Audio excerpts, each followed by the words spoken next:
Sweatshops in Bangladesh.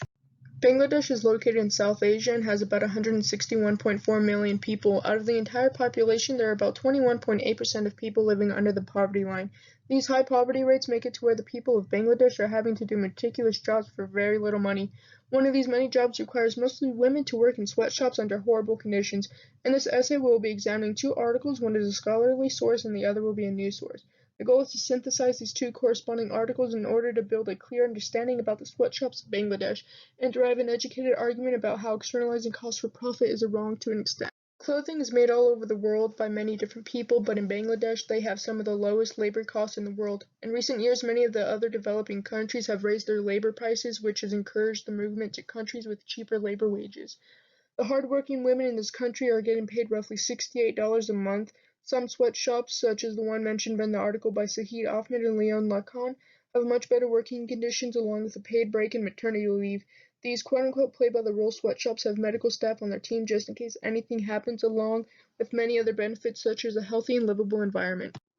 Sweatshop work has been very successful in this country by bringing in $20 billion a year and employs 4 million people.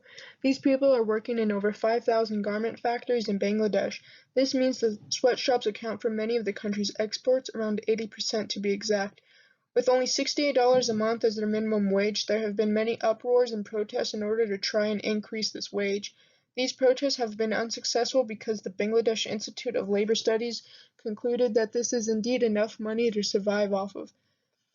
Other studies have shown that this is not true, but rather $100 a month is more appropriate amount to survive off of.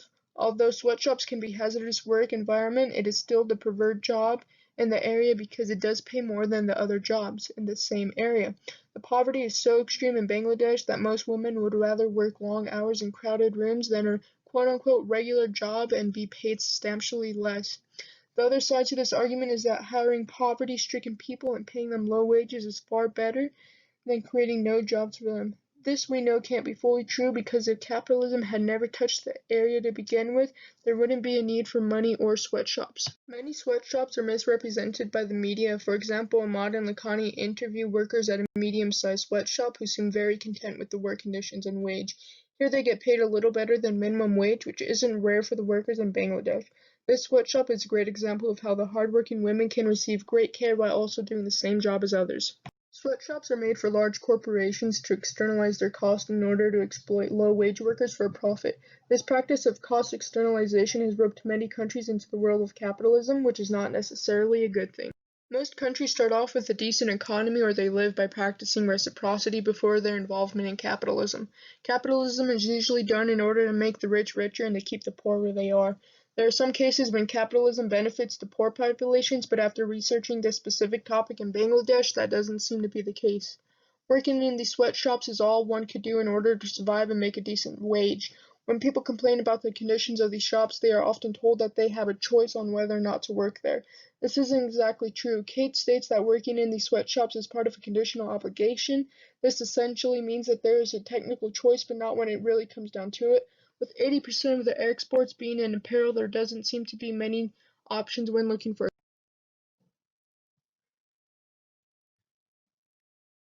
Bangladesh is well known for having equality between women and men with a strong monarchical system. This is wonderful and hopefully the work conditions will be more sufficient.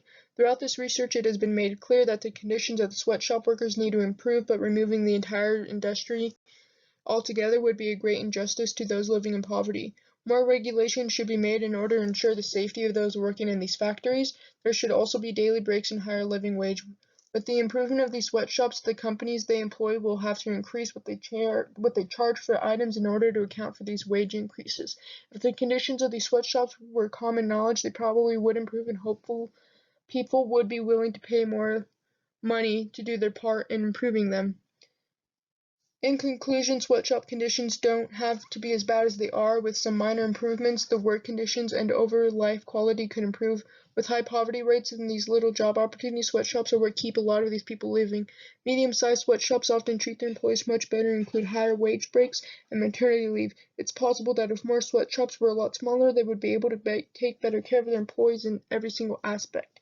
The hope of these conditions changing is far-fetched because between 2016 and 2018 the poverty line dropped by 2.5% and it looks like it will continue to decline.